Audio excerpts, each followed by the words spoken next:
Do us a quick favor, guys. Hit the follow, subscribe button. Share this with someone who would benefit from it. And help us grow, as the more we grow, the better the episodes we'll get.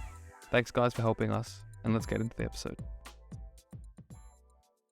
Welcome back to the Sculptor Podcast. Today, we're privileged to be joined by Jonathan Craig, who is the first team goalkeeper coach at Sunderland women's team, which is a really, really interesting one for us because we love speaking with people in many, many different areas of football. And I don't think we've actually had a goalkeeper coach on before. And this is cool for me because I'm a goalkeeper. And this is where you can hear myself and Jonathan speak about goalkeeping things. And goalkeeping things are small, fine details, and it's almost a different sport. But anyways, with that being said, Jonathan, if you could give us a quick intro to get to know you a bit more. Yeah, hi everybody, and Nick, thank you very much for having me on. So, as Nick said, my name's Jonathan Craig, and I'm the current first team goalkeeper coach at Sunderland AFC Women.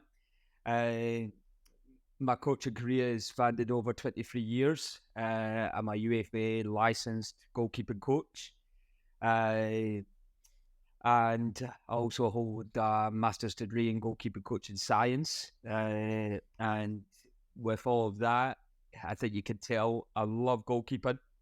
I was a goalkeeper, but at 5'9", never big enough or tall enough to make it in the professional game. But delighted that I'm continuing that professional career in coaching.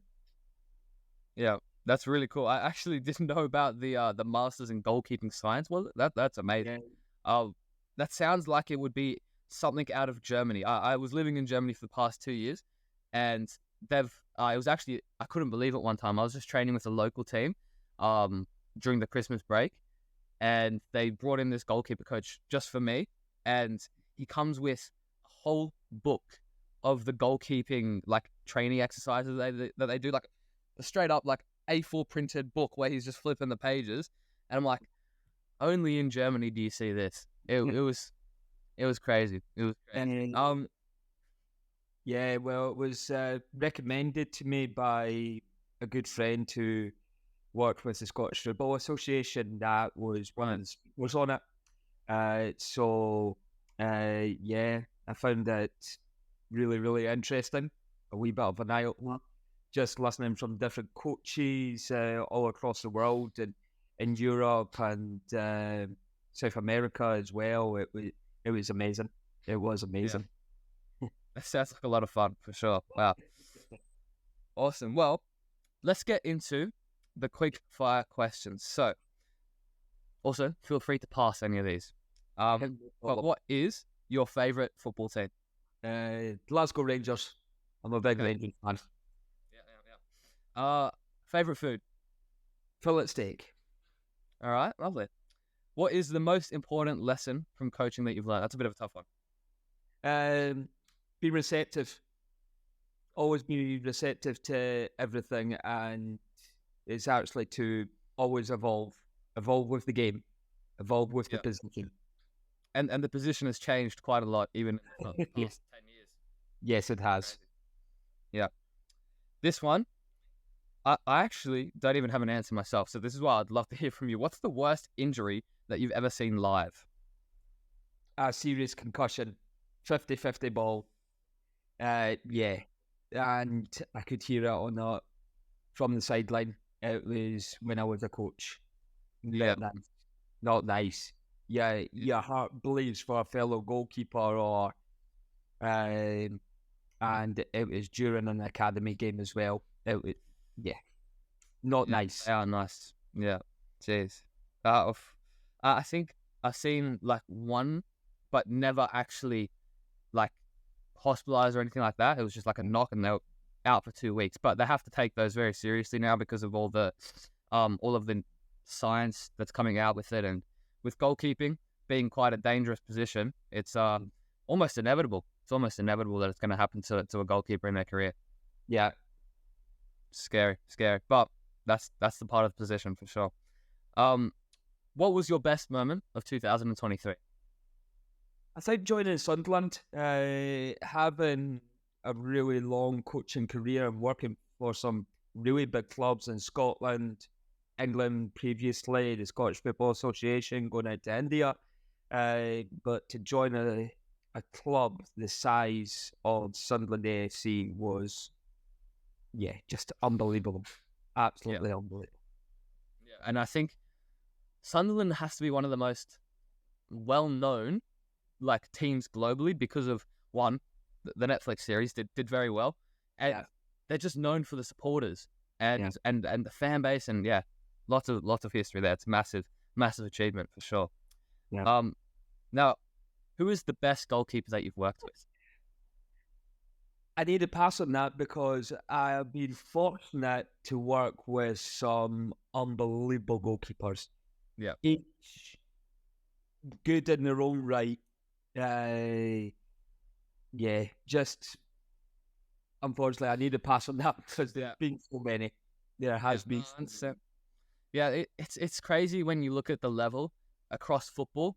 The standard is so high. It's just so competitive that, I mean, anything. I think even semi-professional, the standard's so high globally. Like when I was in Germany, the 4th division of Germany is semi-pro, but you've got players who had previously been playing in the first Bundesliga there, and it's like the standard's just so high, and it's the same in the National League in England, and even National League, like the one below the National League North and South, 6th division. I can't remember what it's. I think it is still called National League, but I had a friend who was playing in the 6th division in England, and standard it's crazy. He was actually playing in the 1st division in Australia, and it's the standard of football all around the world is so high. It's just so competitive. It's crazy. It's crazy. Now, what are your favorite gloves? If you even still wear gloves, do you actually still wear gloves? Yeah, no, I'm an old-fashioned goalkeeping coach. I'm still a great believer in you got to wear goalie gloves. I've been fortunate to have a sponsorship with it's a coaching company called Evo GK. That are based here in the Northeast as well. I've worked for them for 6 years, but they, over the past 3 years, have brought out their own range of gloves. So I have to say them, but if I was going to talk a brand, probably Adidas. When I worked in Scotland, I wore Adidas gloves. I found them unbelievably comfortable, durable. It's thinking in what the modern day goalkeeper would like as well. And I'd love, as a coach, it's completely different because you're catching the ball and then serving, or you're serving from the ground. But so I would say too, Adidas as a brand, but what I'm currently wearing, Evo GK gloves. They are excellent gloves, well designed. That's quite interesting to hear your perspective on the goalkeeping gloves things as well. And when I asked you the question, even if you wear goalkeeper gloves, I realized I know you do because I've seen it in your photos that you do wear the goalkeeper gloves. And I actually don't know many goalkeeper coaches in Australia who wear their gloves, and I don't think I do know many in Germany either. It's a bit of I think it's more of a traditional thing. Hey. Mm-hmm. Yeah, I would totally agree. Our current head of goalkeeping, Alessandro, will very rarely wear gloves. I think it's just the way that it's going in the modern day game for goalie coaches not to wear gloves. However, I think it takes away slightly the identity of the goalkeeping coach. You are a goalkeeper coach. You wear gloves, unless you played in the 1950s. For as long as I'll continue coaching, I will always wear gloves.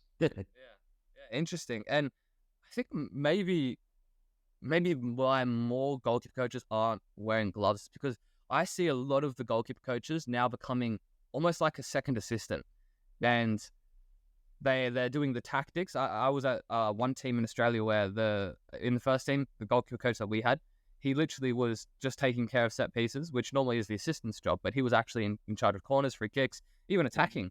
And very, very interesting to see how that's changing. Yeah, yeah. Now, And it's the way it is in the modern day game. yes, yeah, it is for sure. And yeah, it is quite an interesting little case study. Sure. Now, what is your most used app on your phone? Probably Facebook. Yeah, probably Facebook. I like to, like, especially with working for a club like Sunderland, I like to put out posts on games, results. I'll never put out training footage, or very rarely will I ever put out training footage because that's between me and my goalkeepers. But I will put out results and so forth, and that goes in line with Instagram as well. So I would probably say Instagram and Facebook go split down the middle 50-50. Yeah, okay. And is LinkedIn up there as well? Because that's how we connected. Yes, it is. I love LinkedIn just because it is a more professional app. It's not a social media app. I'll never use it as that. It is a professional app when you're connecting with professional people, so such as yourself. So yeah, no, I really do like LinkedIn, and it was my best friend that put me on it over 10, 15 years ago. And the amount of people that I've connected through that in the football industry has been absolutely crazy. So yeah, from a professional point of view, yeah, LinkedIn is well up there. Yeah, 100%. That's the exact same with me. I actually don't have any social media downloaded on my phone other than LinkedIn. And as you kind of said, it's not really social media, especially the way I've been using it. And every single football team that I've played for since I started playing has actually come through LinkedIn. And Wow. it's crazy to think about. And I think more and more players are going to start using LinkedIn for that exact reason. Yeah, I totally agree. Totally agree. Yeah. Now, the last question for you is, what is one thing that you want to complete or can complete very soon on your bucket list? As a coach or just as a person? Just as a person. Just as a person, go to Las Vegas. Go to Las Vegas. I would. I'm not a gambling man because I don't believe in gambling as a coach. If a goalkeeper gambles and it comes off wrong, it's going to lead to a goal. So, however, shows the boutiques, everything there, and just to sample what Las Vegas is like, yeah, there would feel be like no it's a different world. Oh God, I most crazy. definitely. So yeah, that is on my bucket list. Yeah. All right. Well, getting into the main gist of the episode, we want to go through how it's all about the 90 minutes for the goalkeeper. Now, why that is because I believe that you can have a goalkeeper who's amazing in training and they're amazing outside of the 90 minutes, but put them in a game and it's a completely different scenario. And I believe in the UK, you have the term as a training goalkeeper. Now, you've got goalkeepers who just are there for training sessions. Now, for me, that's at some teams, we've definitely had that. But at other teams, no one else even knows what that is. So, for example, when I was at Sydney FC, which is the biggest team in Australia, we would have training goalkeepers. But I don't think that the goalkeepers who were the training goalkeepers knew that they were training goalkeepers. They thought they were on trial. And I always felt bad for them. But that's what we want to talk about today, and talking about the 90 minutes. Now, to kick that off, I want to go through what does a standard session look like for you guys with your goalkeepers at Sunderland Women's. So basically, our weekly schedule is split into 4. So as far as the goalkeepers are concerned, on a Tuesday, there's a lot of technical work gets hit on a Tuesday, because currently we are a hybrid program. We still have part-time players playing for us. So, but we've got a lot more professional players than part-time players. So, but for the goalkeepers, it is very much a case of technical excellency on a Tuesday, just looking at the various different techniques of their handling, their shape, their movement patterns, everything across those really, really basic techniques. And you would like to think at first team level that they will have these nailed down. However, I'm a great believer in once a week, just constantly refining every little technical detail within that day. We then look at a Wednesday, which is an intensive session, very, very high levels of tempo, high loading within the work ethic. I'm a great believer in quality over quantity. So when they're working, they will work for a maximum with me 3 reps, no more. Currently working with 2 first-team goalkeepers as well. So between the 2 sides, they're obviously getting 6 repetitions within the content, but it's extremely high intensity levels, covering very, very big areas within the goal, with various different movement patterns, and yeah, just to cover the most distance within the full-size goal. So then going on to a Thursday, which is a tactical-based session. So we've done our homework on the opponent, and Thursday is my main tactical day to get in the information to my goalkeepers, what they're going to expect, but also interlining what we want our goalkeepers to do in possession as well. So the themes will both come together. So there's a lot of in possession scenarios leading into out of possession scenarios to what they're going to face on Sunday.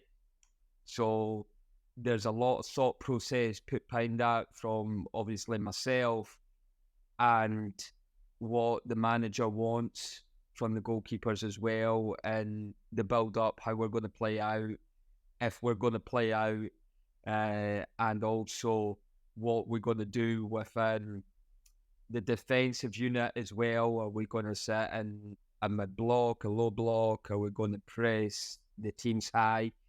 So then my content will always start within tactical positioning as soon as it gets to the out of possession element. So there is a lot of planning put into especially a Thursday session. And then on the Saturday, match day -1, we don't train on the Friday. Match day -1 is very generic within tactical positioning to what we covered on the Thursday, with very much a 2 to a maximum a 3 shot sequence, if that. And it's just reiterating the same points. There's not a great deal of coaching is involved within the Saturday because they have been given all the information on a Thursday, and then game on a Sunday. Wow. So it really from Tuesday to match day -1, you're just essentially just building on each day. It's like, so you've got your technique on the Tuesday, and you just continue to build until, was it the Thursday where you're doing? The Wednesday was much more intense, and then the Thursday you're starting to do the principles, the analysis, things like that, and then the Saturday match day -1, kind of just doing a more refined summary of everything, and then of course Sunday game day. Yeah. Okay. So I've got a lot of different notes here that I wanted to go through. So we mentioned on the Tuesday is the technique side of things. Now you're only working with 2 goalkeepers, is that right? Just 2? Just 2. Okay. That probably makes it a little bit easier. So at the moment, the team that I'm with, I think we have around 5 goalkeepers, which is very good for doing more drills. But of course, it means you're getting less action. So how do you manage the training and the technique work that you do with your goalkeepers, especially if, for example, and you did mention this, you would hope, and you probably are at the point where your goalkeepers have all technique at a good enough level that you don't have to necessarily start from 0 to get them up to a level. But how do you make sure that on that Tuesday or in the following days that you don't miss something? For example, if your goalkeeper doesn't work on her kicking that week, and then it turns out that come match day, she really needed to work on her kick in. How do you actually make sure proactively that you're ticking all the boxes before match day? So on a Thursday, we have, or a Thursday morning, we have an IDP session, so individual development plan session. So on that day, I will only work with one goalkeeper, my one full-time goalkeeper. The other one is part-time. She comes in on a Tuesday, on a Wednesday, and a Thursday evening, and the Saturday, because she's obviously not at work. So for her, it's obviously a lot more difficult. She'll have the more all-round generic sessions within the themes, but for my full-time goalkeeper, we will work intensively on levels of distribution, things that she's picked for her IDP, but also the areas that I feel she needs to really, really work on it. We've got a really good relationship, so we have total agreement in what she's picked for her IDP. However, if I'm designing a session and I'm wanting to tick a wee bit of in possession leading to, say for instance, a defending area cross ball scenario, I can then go and work on that within the Tuesday session. So some Tuesday sessions will be a lot around handling techniques, movement in and around the goal, positioning in line, the dates that they show within their goal, but then the following week can be very much a generic session, and I want you to go and have the ability to go and play to leading into a cross ball defending area situation. So it all depends on how I feel, what they need, but also if there is something that has really stood out from the Sunday game that I feel needs addressing, but not doing a session as a punishment per se, that I want them to cover a lot of distribution. I want them to hit high percentages in their pass completion when they're playing into, beyond, or onto. So I will always tweak and design my sessions around these sort of scenarios. Yeah, right.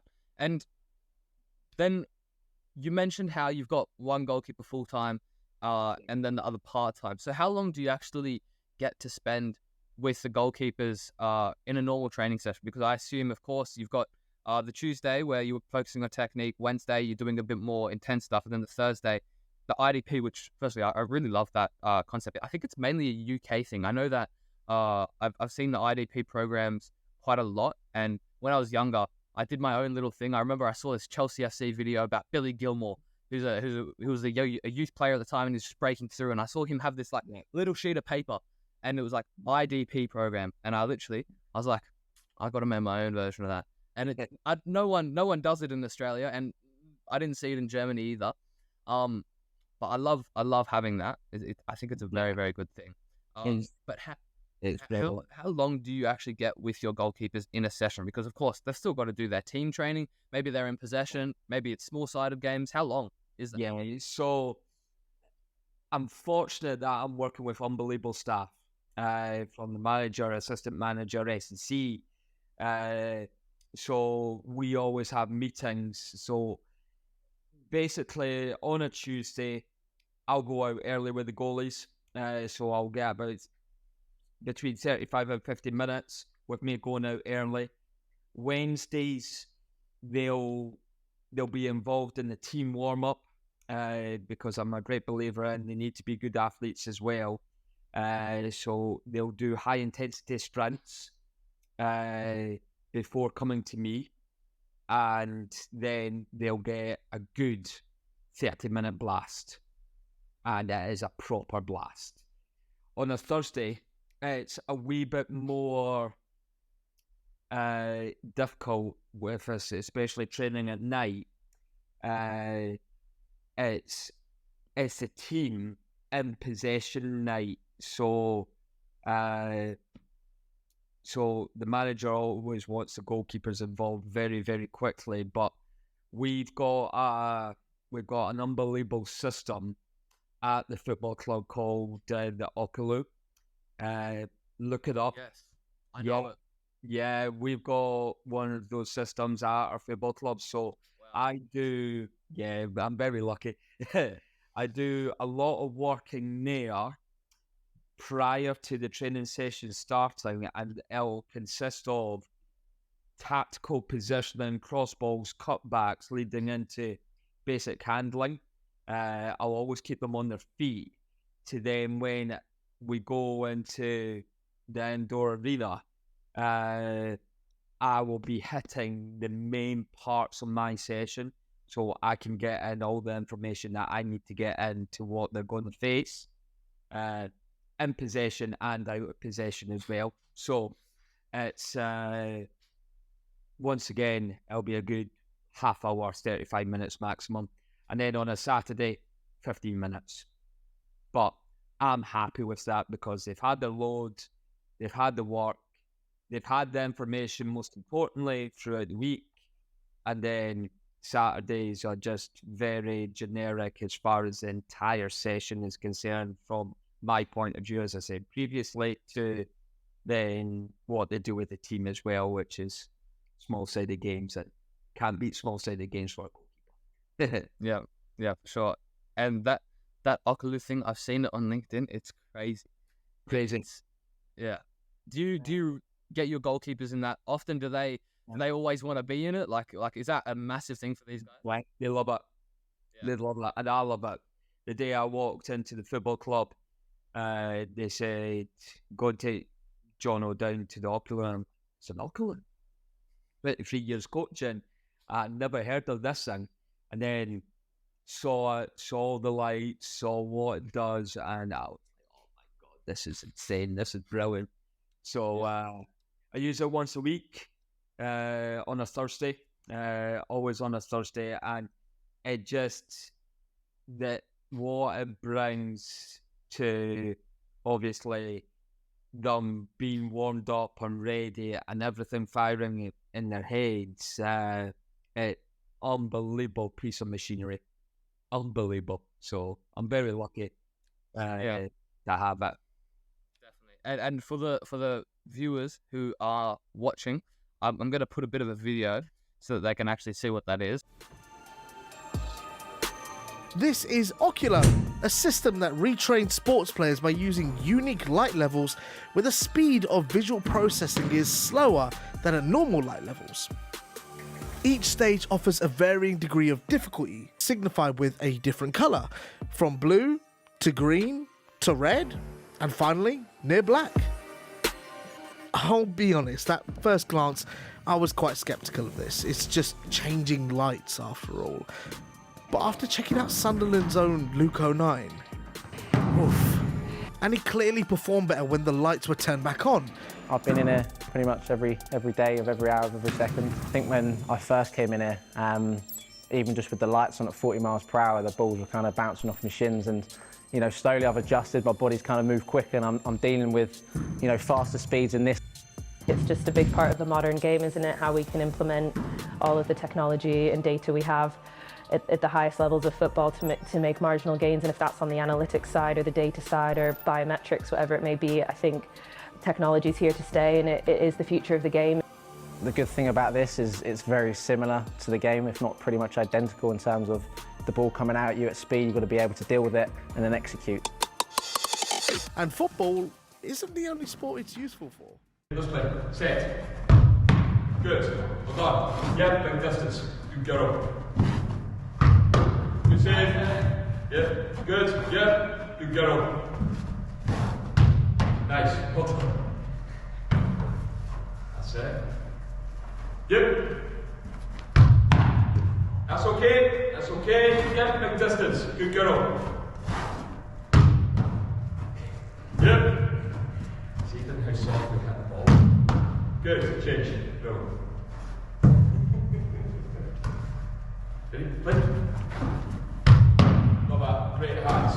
Yep, big distance. Good. Love it, Claude. Yeah, super. Big distance. Outstanding, Claudia. Good, you. Go. That's it. Yep. Yeah, good. Don't mind that. Yep. Quick head spin. Love that. Good, you. Good. Transfer. Go. Nice. Change. Super. Super. Ready for just play. Nice and fast. Good. Love it, you. Yep. Quick distance. Ooh, you're so sweet. Yep. Sharp. Good girl. Good. Nice. Last one. And then yep. Fast. Good, Megan. Yep, transfer. Good. Wow, love it. Yep. Then you do stand and well done. Perfect. See, I don't mind that because it's washed. Because it's for anyone who doesn't understand what it is and they're just listening to this, they will, that you wouldn't even be able to conceptualize it. It's basically just this dark room of lights that the ball comes out of different places, right? And it goes different. The mental stimulus, it's everywhere, and it's all about focus and reaction time. It's amazing to watch. Yeah. 100%. 100%. Very, very cool. I trust my left foot over any machine though, so I never use the machine, I just use the lights. Yep. So no, it's an unbelievable piece of machinery, and the way that it's really helped my goalkeepers, especially in their quickness and their reactions and how quickly they see the ball coming. It's really stood out, especially this season as well with my current first choice. Just to give you a wee bit of stats, Cal put it all together just the other day, along with our analysis guy. Her save percentage for the full season of last season was 56%. For a 22 game season, we have got 9 games to go, and her save percentage on at our highest is 86%. Yeah. Yeah. That was my crazy jump reaction to seeing this in front of me. And I was like, wow. And everything that we do at the club and Okaloo is a massive, massive part of that as well. Yeah. Wow. That's actually also like such a high save percentage. It's crazy as well. Yeah. Like, don't get me wrong, defenders have a lot to do with that as well. They protect it really, really well. And I'll never be selfish in just saying it's all down to the goalie. It's a collective as a team. But yeah, when I saw that just on Monday, I was like, wow. I might have had some choice language to use as well, because to go from what she'd done last season to already doing this season, unbelievable. Absolutely unbelievable. And you almost think like it's the other goalkeepers who can't access this technology, like myself. Like I'm thinking, if I get a massive increase like that, that's like 30% increase. I mean, maybe I wouldn't be at the level I am today. Maybe I'd be at an even better team. Like it's crazy to see that difference.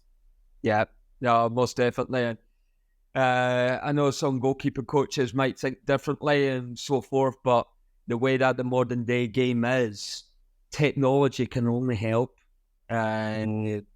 within the development and how goalkeepers evolve. Because football in general, especially women's football, like I came into it, Nick, off of 22 years working in the men's game, other than working with Scotland women. I was constantly in the men's game, and I was thinking to myself, taking this job at a massive football club, but what's it going to be like? I had a very, very small stint with Hibs women before I took the job at Sunderland. But even there, I was like, by the way, these girls can play, and these girls are good athletes, and they're good technicians as far as goalkeeping is concerned. So it's been a major, major eye-opener, that's for sure. And you learn a lot about yourself and how you coach differently, especially within the game, the female game. But coming back to having all of this technology and different thought processes from different coaches and how we get the best out of our players, our female players, it's brilliant. It's absolutely brilliant. Can't beat it. Yeah, 100%. Now, I used a technology for my game, and I saw a massive difference in my footwork, what it was. So maybe you're familiar with Blaze Pods, the reaction lights. Use them. Yeah. So I think maybe 3 years ago, I was fortunate enough to be sponsored by them, and that came through LinkedIn. And it literally, my footwork improved so much. Yeah. And it was something that I saw. I didn't really know that you could actually get that much of a visible difference just through like training. I thought that the training, okay, I've got to be doing this for like 5 years to really truly see the difference from where I started to where I am now. And to be fair, that still is valid for many things. Like my technique has just been slowly refining for many years, but the quick skill acquisition you can get from these technologies, it's unreal. And your stat that you got, the 30% increase, is a testimony to that for sure. Yeah, 100%. And as you said about Blaze Pods as well, Nick, I use them on occasions, especially last season as well, with us only being part-time, or the players being part-time. I used them a lot for visual cues for different positions. So how visually can they see when it's going into a cutback? How visually can they see, right, there it is, it's out wide for a crossing situation, then to leading into something different. But yeah, it's whatever the coach can do or the player individually can do with technology to go and enhance his or her performance, and gives different elements for coaches as well, completely different elements within training, especially if you're working in lower numbers as well, like I do on a daily basis at Sunderland. So yeah, I'm a great believer in technology. Try it. If it works for you, of course, use it. If it doesn't work for you, then you move on, and there's no harm or no foul within it. 100%. And that kind of takes me on to the next topic that I wanted to ask about, which was with the session plans, how do you take in account from the Sunday, how the performance was, to the Tuesday, where you're actually basing the session off a Sunday, and then on top of that, everything with the technology, your efficiency goes up drastically through these technologies. So how do you go through planning your week? So planning the week, I will always plan on a 2-day basis, because I always know what a Tuesday and a Wednesday is going to look like. To then leading into looking at the most that I want out of basically their contact time with the football on the Tuesday. How many catches can they make? How many saves can they make? How many successful pieces of distribution can they make within the session, depending on obviously the main theme within the session. The Wednesday, I am a great believer in when you're doing high intensity, how many of the last save do they make, especially when it's getting near the end of the session. So sometimes my session will look like, for instance, one that I'll always go to: hurdle, jump, movement, lateral base movement towards the pole, lateral or crossover base movements to go the opposite side, pull out top corner. You're doing 4 rapid. Get up, sprint, go again. I will always look at, especially when I'm analysing the session back, because I video every session, how many saves did they make on the 4th? And then that shows me what they're putting into the session. However, if I see them saving themselves until the last one, I will say to them, you're saving yourself until the last one. No, I would rather see you making 3 and then showing a really, really good effort, especially if I'm putting it near the top corner to see you going. But if on the 4th shot of the 3rd sequence, you're going and you're making that save, then you are giving me absolutely everything and beyond. So I'm a great believer in that, and it's always worked for me, because I will always refer, or I'll feed that back to the goalies as well. Look how many times you made the 4th save. Brilliant. Absolutely brilliant. Keep on showing me that work and that desire to, most importantly, keep the ball at the back of the net. On a Thursday and obviously a Saturday, as I said previously, we've had the meetings. We know exactly what we're going to face as a staff. We've had the unit meetings, which I deliver with the back line or all the defenders. The pivot, which is in England, that's either the 6 or the 8. If, for instance, if somebody plays in a 4-3-3 and you play with 2 pivots, there's your 6 and your 8. I'll have the meetings with them and how teams are going to exploit or try to exploit you. But then go in line with what we want to do in possession when we're building up, and then how can the goalkeeper then within certain elements in possession be that 3rd centre half. It's a massive part of the game nowadays. So then putting it all together to do the in possession element to then now possession element as well, and fitting that into the timings as well. And sometimes having less goalkeepers isn't so bad, as long as myself as a coach can really put together a great deal of content that they're getting the most out of the session, both in and out of possession. And then the Saturday just takes care of itself, really.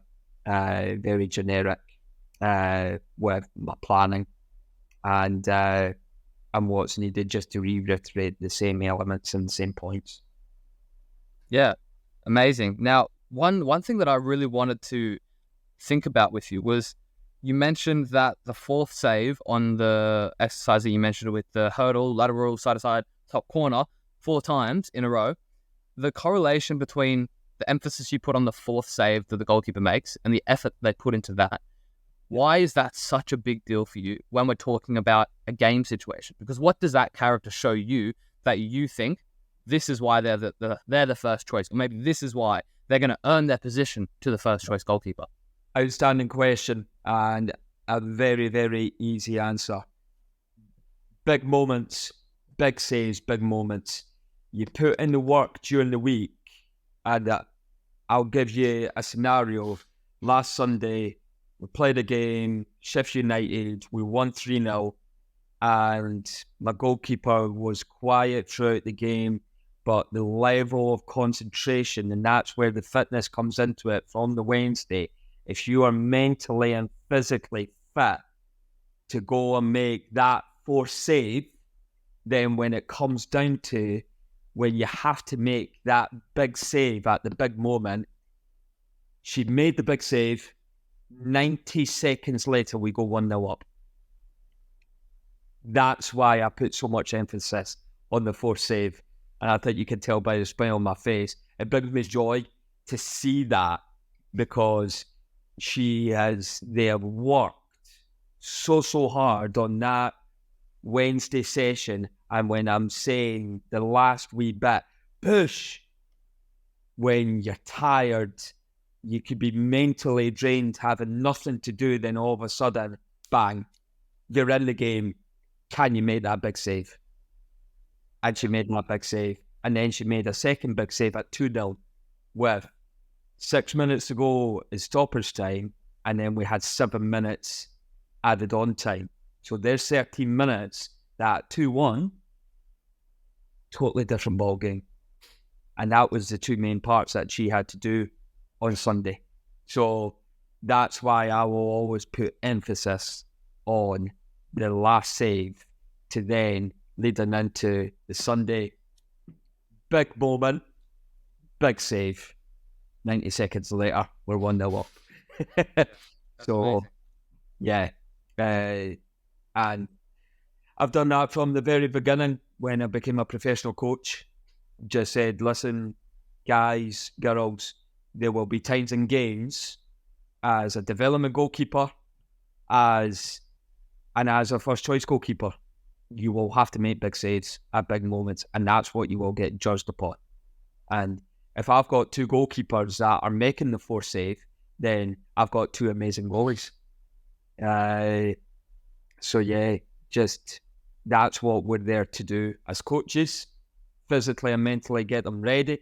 But that's their job as goalkeepers, as you know, is that big save that will make them stand out from the rest. Amazing. It's amazing. Now, I love the attention to detail there and the correlation between the mindset and the mental fitness there.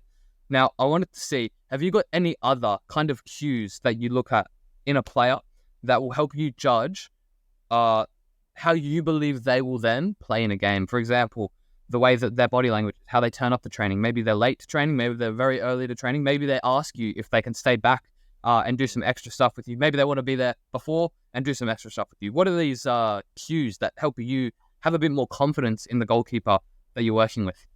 Once again, it's a brilliant question. It's a fantastic question. I found it a wee bit difficult, especially in the women's game. With my current first choice, I don't think she would mind me saying our timekeeping can be suspect at times, but very, very minimum. But I'm a great believer in looking at our body language within the warm-up prior to the game. But not only that, what she's like on a match day -1 in the small-sided games. As I say, I'm a great believer in within a match day -1, and I've taken this since becoming a professional coach. You have got to be at it on your last training session before a game. Part-time football, it might be different. Your final training session might be a match day -3 if they train on the Thursday, or a match day -2. But on a match day -1, I will constantly say you must be at it within my session to then going into the small-sided games. Show me you're on it. And then I look at, I'm a great believer in body language. I feel I read body language really, really well. And I'm fortunate with the two goalkeepers that I do have at Sunderland, that the qualities that they have and the levels of their drive to go and do well, I believe they always will. Don't get me wrong, everybody makes mistakes. Manuel Neuer makes mistakes, Alisson makes mistakes, everybody does.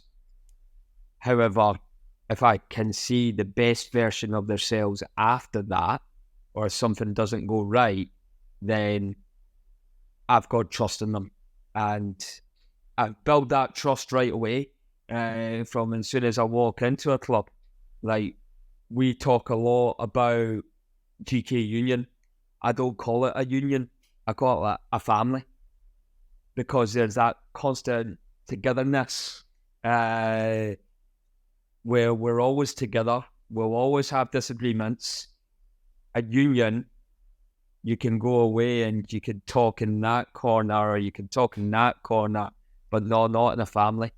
You bring it all together, and I make them feel a part of that, as long as you give me everything and I will give you everything else in return. And that's just a given. And then when I see body language and how they carry themselves within the training, within the games, I just go, yeah, I can trust her, or I can trust him to go and do well within my family. Yeah, very, very powerful. I like the analogy with the difference, because yeah, you are right. Within a goalkeeping group, that's called a union, you could say, there's cliques within inside of that as well, where it will be specific things, and some people are outside of it. But the family part is definitely I like that, sure. You also mentioned that you pay attention to the reaction of a mistake, and that leads into what I thought about, as you mentioned, on the Saturday matchday -1, when you go into the small-sided games. Now, small-sided games as a goalkeeper is difficult, because your everything that the goalkeeper does, it'll be punished. Whether it's a pass that's to the wrong foot of the player, the goalkeeper will be punished because that player loses the ball. And even if they don't score off that, it's still punished because we've lost possession. And the goalkeeper is always scrutinized. Even if they're doing the right thing, they will be blamed because they're the easiest point to blame. The easiest target, 100%. Yeah. So how do you work with your goalkeepers in these situations when they typically are going to be facing the most amount of mistakes out of probably most players, to be fair, because the players can make a mistake and not be punished for it at the level of goalkeeper is?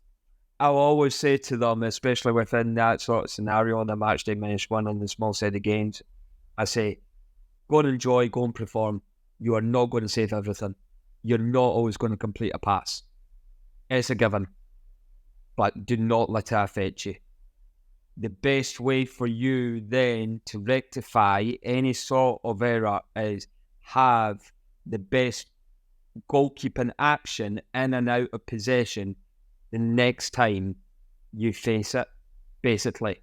So when you're in possession, go and complete the pass. When you're out of possession, go and make that save.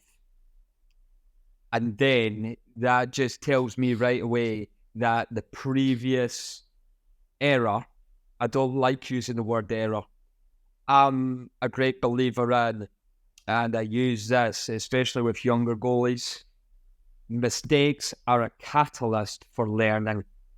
Learn from the mistake.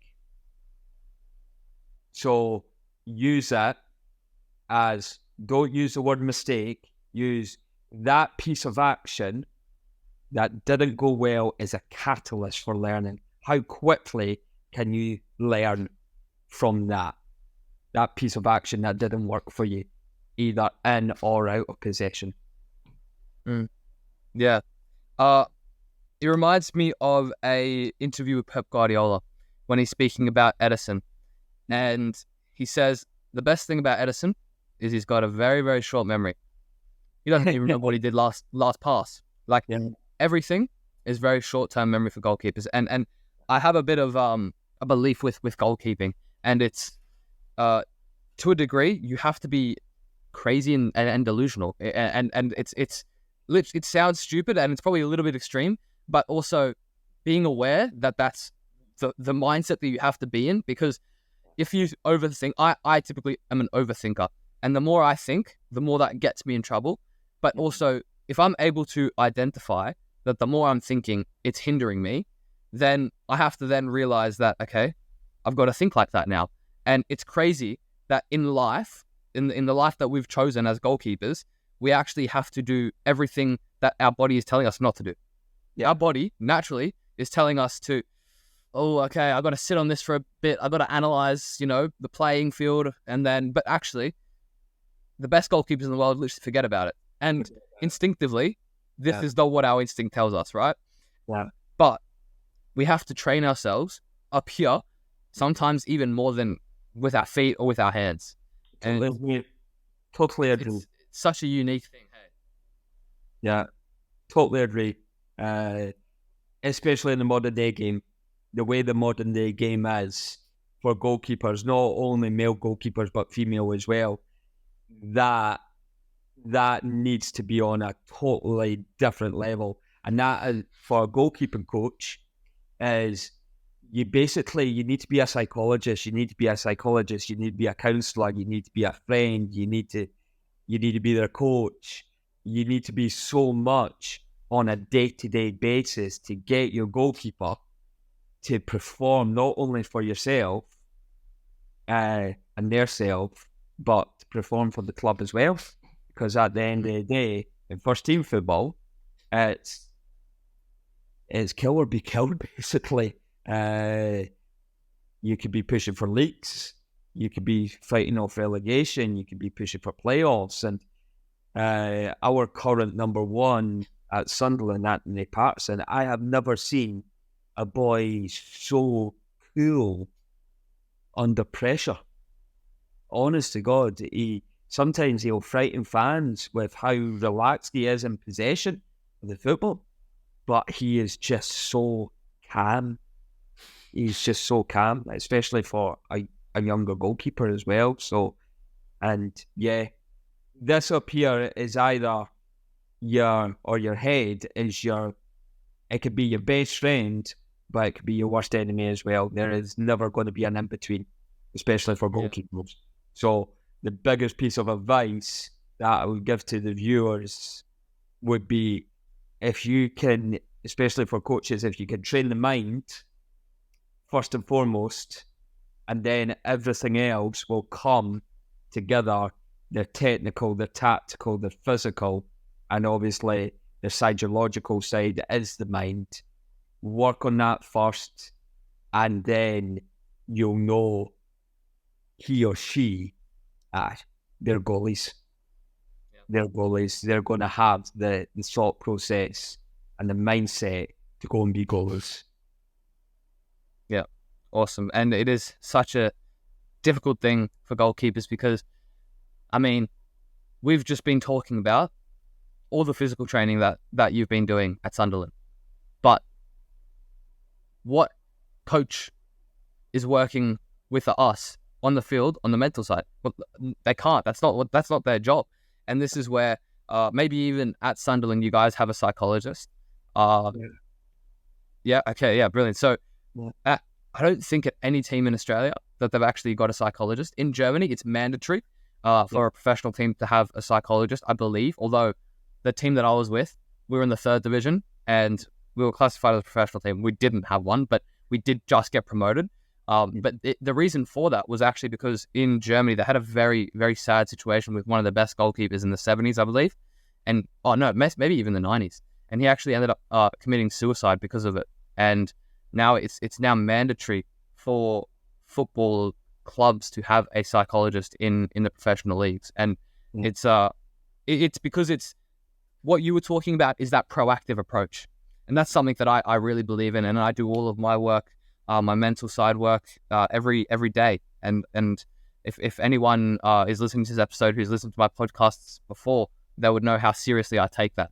And it's such a proactive approach because exactly what I just explained to you, what the German goalkeeper had, he had the reactive approach. And we can't let that happen. And it's all about being proactive before that happens. And I'm guaranteeing that the current number one goalkeeper at Sunderland, he would be doing the proactive stuff because you don't wake up one day and just naturally, he's pressing me, I'll hold the ball for 2 seconds longer and then play the defender. That doesn't come naturally. Doesn't come naturally. Yeah, no, I totally agree. Yeah, it's all up here, especially for goalkeepers, I think. Yeah, no, totally agree. Zero argument against that. Awesome. Well, Jonathan, I'm aware of the time, and I want to close with the last question that we have for all of our guests, which is, what are 3 ways that you sculpt yourself on a daily basis, or you help your players sculpt themselves on a daily basis? Now, what that is essentially, we've been talking about sculpting this whole time.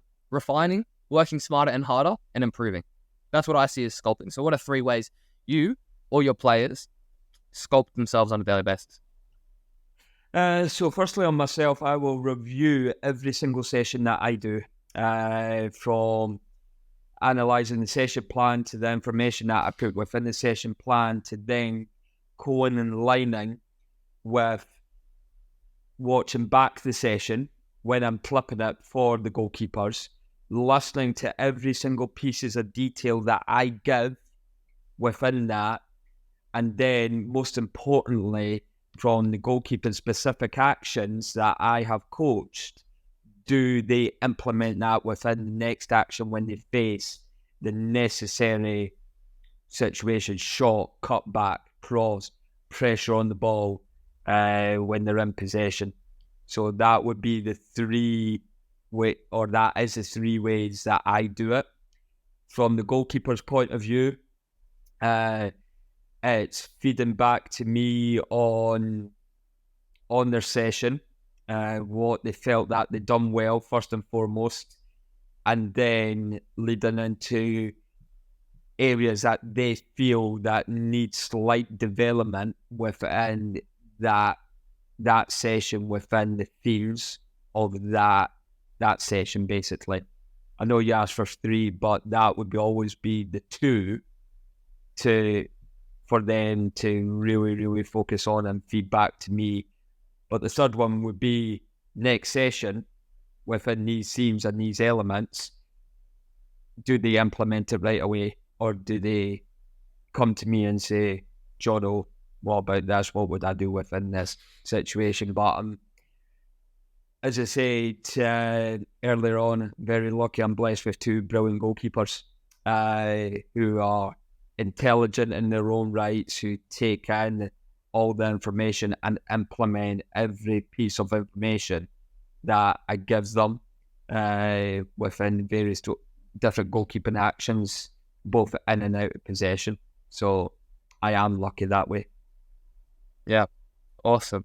Well, there's so much in there, and I think that the main thing that I see with you, it's that reflection and learning. You're always wanting to learn, and I think that I see that through the way that we spoke today is you also want to help the goalkeepers improve, and I see that you're very grateful for them reciprocating that same energy back, which is, it's really, really cool to see. And I think honestly it's very common for goalkeeper coaches to have this, because it's the goalkeeping family, right? Yeah, and 100%. We have to think a specific way to even be a goalkeeper, as I said. So yeah, no, it's so awesome to see, Jonathan, and seriously, thank you so much for your time today. It was an amazing episode to sit down and speak with you. So yeah, it was awesome. Yeah. Thank you so much. No, my pleasure, Nick, and thank you very much for having me on. And hopefully the response from your viewers and your listeners is really, really positive, because I've thoroughly enjoyed this, even though it's now 12:05 in the morning here in beautiful Sunderland. But no, this has been brilliant, and thank you very much for having me.